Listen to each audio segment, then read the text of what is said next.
I am here, basically to show you guys what I've been working on for the last 13 to 14 hours. Just sitting here, not really doing anything else, just sitting here and doing this. It was kind of fun. Streaming it too, so it's pretty awesome. So I started off with the Bulbasaur. Bulbasaur was the first one I started out with, and I did it once before, so I did it actually better the second time. It's easy, fairly easy to make. Then I went with the Ivysaur, which took a little longer, but it was still pretty fun and easy to make.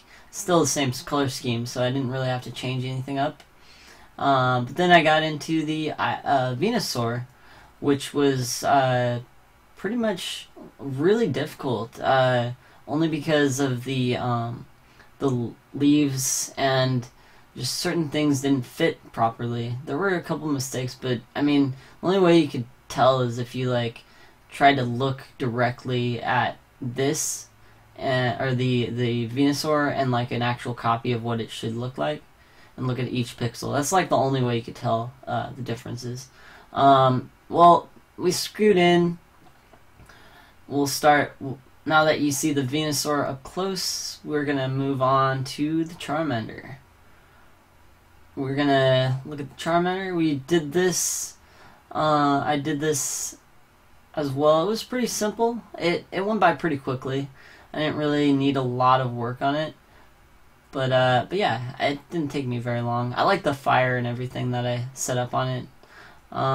Then we got into the Charmeleon, which was pretty awesome because that one was a favorite of mine. I just liked how it looked in that gen, so I really had fun building that one. Then we go over to Charizard, which is basically the red and blue version Charizard. Basically because it's red, it's going to be the red version, but it's still a pretty awesome build. There weren't really any mistakes in it either. I didn't really have any issues with building it, so I just went full force and built it pretty quickly. Then I went into Squirtle, which is the yellow version of Squirtle. I colored it though and made it kind of a shiny type just because I just thought it would be kind of cool.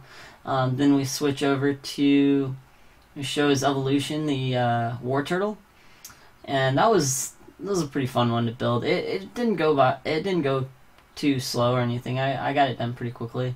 And then this one looks pretty difficult to build. It was challenging, but not as challenging as Venusaur, surprisingly. The Blastoise was actually pretty big. It was big. It was there was a lot of work to do on it. So I mean, it didn't take too long.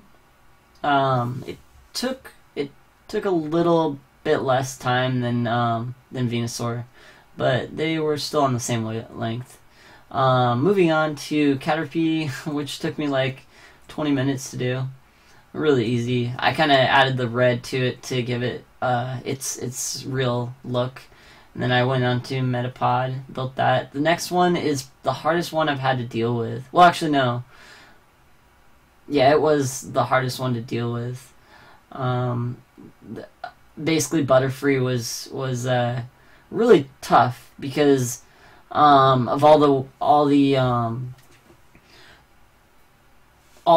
detail that you had to go into, or a lot each wing had its own shape and lines and everything. Again, you can see the red that I put into it, and it looks pretty good. It looks pretty good. I think it turned out amazing. There were a couple errors, but I kind of fixed it to make it look halfway decent, enough to look good enough to sell. And then I went into Weedle. Weedle took a little more time than Caterpie, but it was still pretty basic. The head kind of seemed a little off, but I did color in the nose, so it made the coloring of it look a little better. Then I did the the Kakuna from Red and Blue, which was pretty easy to make.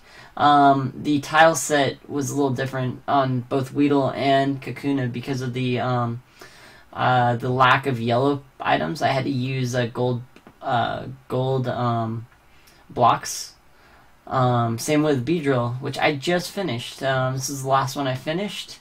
It looks pretty nice, actually. I mean, the left wing was probably the only thing that I had trouble with. I kind of set it up a little weird, like the left wing isn't actually the shape that it should be. But I made it look pretty good for what it was.